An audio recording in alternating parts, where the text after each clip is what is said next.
उनको $251 मिलियन की credit line दी गई है। क्रेडिट लाइन दी है उन्होंने। क्यों दी है मैं वो और आपको मैं सिर्फ आपको मैं, हालांकि आपका कंपैरिजन बनता नहीं है, मैं बच्चे जो लौंडे लपाड़े जो आपके बैठे ना उर्दू में ट्वीट करते हैं सारा दिन, जो टोटे चलाते हैं, सिर्फ उनको बताना चाहता हूं कि $72 मिलियन के लिए आपका मुल्क IMF के सामने लेट चुका है, लेट गया है। और उन्होंने कीनिया का उसको $251 मिलियन की क्रेडिट लाइन दी। और सिर्फ डिफरेंस क्या है? सिर्फ एक डिफरेंस है, उनके पास तालीम।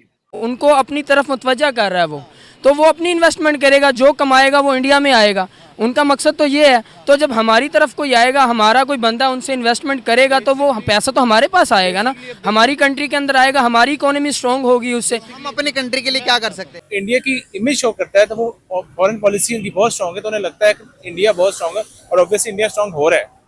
सिर्फ $250 मिलियन अगर कीनिया में जा सकते हैं, अफगानिस्तान में जा सकते हैं, बांग्लादेश में जा सकते हैं, या फिर कहीं किसी मुल्क में भी जा सकते हैं, तो पाकिस्तान में भी आ सकते हैं। क्या आपको नहीं लगता कि हमें इंडिया से अच्छे ताल्लुकात करने चाहिए ताकि वहाँ की इन्वेस्टमेंट यहाँ आए, मोदी सरकार यहाँ भी आए?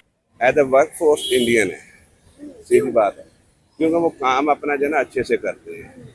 हम वहाँ भी जो है ना पाकिस्तानी सियासत जो है ना इन्वॉल्व करते हैं। जय हिंद दोस्तों, पाकिस्तान ब्रेकिंग न्यूज चैनल में आप सभी का हार्दिक स्वागत।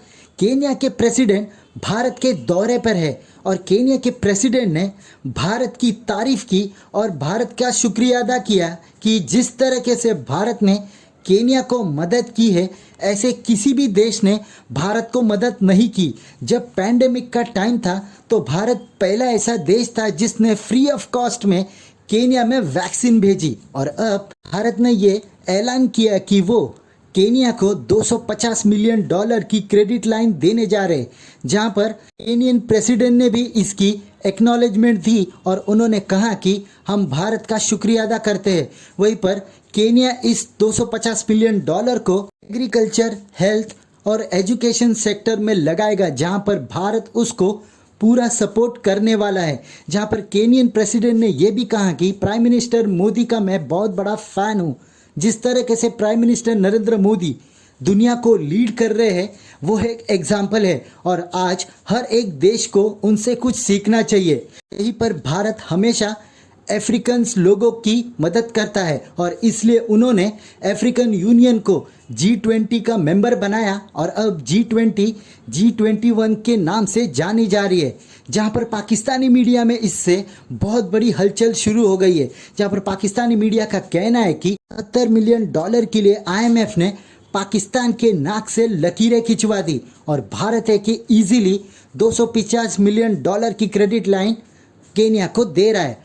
जहां पर पाकिस्तान को भारत से दोस्ती कर लेनी चाहिए। अगर भारत अफगानिस्तान, केन्या, नेपाल, भूटान, बांग्लादेश जैसे देशों को दे सकता है तो वो पाकिस्तान को भी दे सकता है, पर पाकिस्तान के इस हरकत के कारण ही भारत पाकिस्तान से कोई रिश्ता नहीं रखना चाहता है। ऐसे ही वीडियो को अंतिम तक देखते रहिए, लाइक कीजिए, शेयर कीजिए और सब्सक्राइब कीजिए हमारे चैनल को और बेल आइकन दबाना बिल्कुल भी ना भूले, और आपकी जो भी राय हो उसे कमेंट बॉक्स में जरूर दे। धन्यवाद।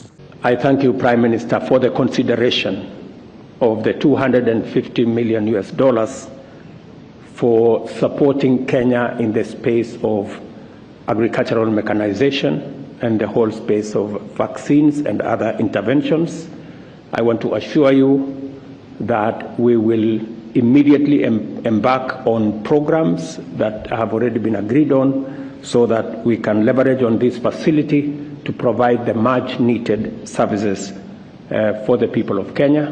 मैं सिर्फ वो कीनिया का प्रेसिडेंट आज जो गए हैं भारत के अंदर, मैं सिर्फ उनकी बात सिर्फ इसी टॉपिक, इसी रेफरेंस के साथ करना चाहता हूं। उनको $251 मिलियन की क्रेडिट लाइन दी गई है। क्रेडिट लाइन दी है उन्होंने। क्यों दी है मैं वो और आपको मैं सिर्फ आपको मैं, हालांकि आपका कंपैरिजन बनता नहीं है, मैं बच्चे जो लौंडे लपाड़े जो आपके बैठे ना उर्दू में ट्वीट करते हैं सारा दिन, जो टोटे चलाते हैं, सिर्फ उनको बताना चाहता हूं कि $72 मिलियन के लिए आपका मुल्क IMF के सामने लेट चुका है, लेट गया है। और उन्होंने कीनिया का उसको $251 मिलियन की क्रेडिट लाइन दी। और सिर्फ डिफरेंस क्या है? सिर्फ एक डिफरेंस है, उनके पास तालीम है, आपके पास तालीम नहीं। आपने तालीम के साथ बाइकाट कर दिया, आपने सिविलाइजेशन के खिलाफ बाइकाट कर दिया। आपका मौलवी मस्जिद में बैठ के बता रहा है कि 700 सेंचुरी का इस्लाम नाफिज किया जाए पूरी दुनिया में, हालांकि उसको यह भी नहीं पता कि 700 सेंचुरी में इस्लाम की हालत क्या थी। अफसोस ये नहीं है, मोदी अच्छा नहीं है, वो तो एक आरएसएस का बंदा है ना, उनको तो विजन ही हो रहा है। मोदी मुस्लिम्स के लिए अच्छा नहीं है, ट्रिपल तलाक उसने बैन करी, हलाला उसने बैन करवाया, उसके अलावा औरतों के लिए फ्री एजुकेशन उसने करवाई। और यही मोदी है जिसको अमेरिका पहले अपना वीजा नहीं था ना देता, यही मोदी है कि ना इसको बुशर ऑफ गुजरात कहते थे, यही मोदी है इसको वीजा नहीं था मिलता। आज इंडियंस को वीजा फ्री मुल्कों 26 मुल्कों में वीजा फ्री मिल गया सर। तरह मोदी जब इंडिया की इमेज शो करता है तो वो फॉरेन पॉलिसी उनकी बहुत स्ट्रांग है, तो उन्हें लगता है कि इंडिया बहुत स्ट्रांग है और ऑब्वियसली इंडिया स्ट्रांग हो रहा है। सिर्फ 250 मिलियन डॉलर्स अगर कीनिया में जा सकते हैं, अफगानिस्तान में जा सकते हैं, बांग्लादेश में जा सकते हैं, या फिर कहीं किसी मुल्क में भी जा सकते हैं तो पाकिस्तान में भी आ सकते हैं। क्या आपको नहीं लगता कि हमें इंडिया से अच्छे ताल्लुकात करने चाहिए ताकि वहाँ की इन्वेस्टमेंट यहाँ आए, मोदी सरकार यहाँ भी आए? As a work force Indian है, सीधी बात है, क्योंकि वो काम अपना जो है ना अच्छे से करते हैं। हम वहाँ भी जो है ना पाकिस्तानी सियासत जो है ना इन्वॉल्व करते हैं। जिसने इंडिया का ना जो ना फाउंडर था नेहरू, वो तकरीबन 15 साल रहा, तो उसने तो मतलब कि वहाँ पे एक सिस्टम बना दिया। आज आपका मुर्शद जिसने हाथ में तस्बीह पकड़ी है, जो अय्या का नाम वैया का नस्ताइन कर रहा है, टोटे चले जेल के अंदर। वो कुदरतुल्लाह जाजे टोटे चलाए हैं उसने, नौकर लतीफ है उसने टोटे चलाए हैं, जो बीबी बुशरा का नौकर है उसने टोटे चलाए हैं। 8 जर्नलिस्ट बैठे थे, मेरे एक दो से बात हुई, उन्होंने कहा हमने जो सुनी है बातें बताने के काबिल नहीं। और उस बंदे ने कहा कि मैं कसम उठाने तक के लिए तैयार हूं कि मैंने बुशरा का चेहरा नहीं देखा था। वो लतीफ कहता मैं टोटे में मैं नंगे फड़न कई बारी।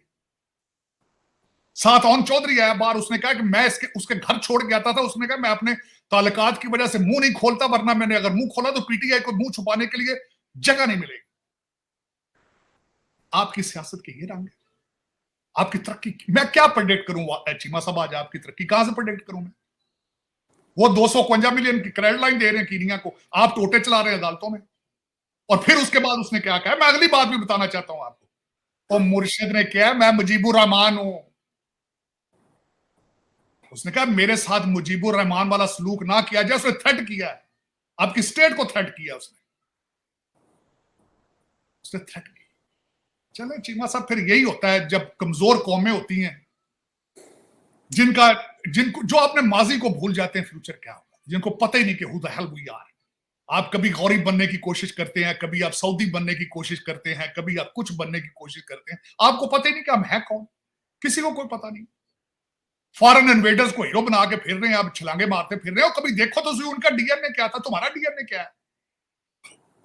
खोते तो गल शेर। उनको अपनी तरफ मुतवज्जा कर रहा है तो वो अपनी इन्वेस्टमेंट करेगा, जो कमाएगा वो इंडिया में आएगा, उनका मकसद तो ये है। तो जब हमारी तरफ कोई आएगा, हमारा कोई बंदा उनसे इन्वेस्टमेंट करेगा, तो वो पैसा तो हमारे पास आएगा ना, हमारी कंट्री के अंदर आएगा, हमारी इकोनॉमी स्ट्रॉन्ग होगी उससे। हम अपनी कंट्री के लिए क्या कर सकते हैं? मैं बताता हूँ आपको, देखिए मेरी बात। इससे पहले आप देख ले G8 का समिट इंडिया में हुआ, इससे पहले इंडिया ने वर्ल्ड कप किया है, G20 का समिट इंडिया में हुआ, अभी रिसेंटली वर्ल्ड कप वहाँ हुआ है। और इसके अलावा जो है ना इंडिया ने 2 महीने पहले स्पेस पर अपना शटल भेजा था।